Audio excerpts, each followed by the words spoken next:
সাইয়েদনা গৌসে পাকের জামানার একটা ওয়াকিয়া মনে পড়লো, না বললেই নয়। তখনকার বাদশাহ অ্যানাউন্স করলো, আগামীকাল ঈদে মিলাদুন নবী সাল্লাল্লাহু আলাইহি সাল্লাম, সকলকে দাওয়াত করো, রাজ দরবারে মিলাদুন নবী পালন হবে। যদি এখনকার সরকার মহোদয় থেকে সারা পৃথিবীতে প্রাইম মিনিস্টাররা যদি এভাবে আয়োজন করতো, কতই না সুন্দর হতো।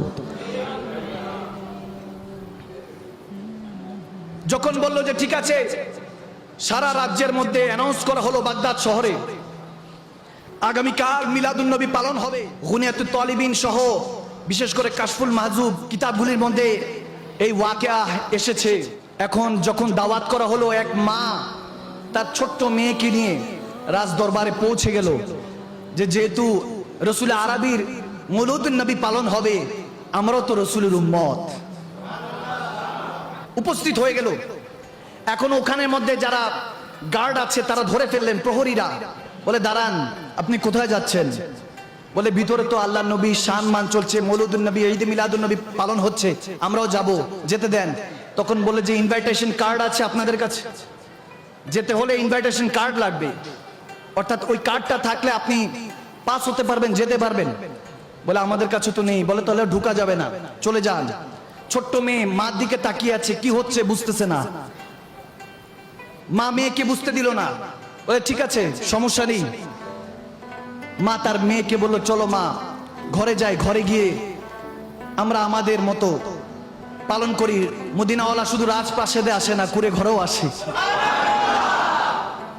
শুধু অন্তর দিয়ে ডাকতে হয়, কারণ আমার আল্লাহ বলেছেন আন্নাবী ওয়ালা বিল মুমিনিনা মিন আনফুসিহিম, নবীজি তো মুমিনের জানের চাইতে নিকটে। যখন বাগদাদের ওই মহিলা, ওই মাটা তার মেয়েকে নিয়ে ঘরে আসলো, একজন আরেকজনের সাথে কথা বলছে। মা বলছে যে আল্লাহ নবীর আখলাক এরকম ছিল, চরিত্র এরকম ছিল, তিনি যেখান দিয়ে হাঁটতেন কাফেরাও তাকিয়ে থাকতো, কাফেরাও তাকিয়ে থাকতো, সৌন্দর্য দেখতো। এরকম বলছেন। কিছুক্ষণ নাতে রাসূল চলছে, কিছুক্ষণ হামদে বারি তালা চলছে, কোরআন তেলাওয়াত চলছে। তখন ওই মেয়েটাও বলছে ঠিক আছে মা, এখন কি করব?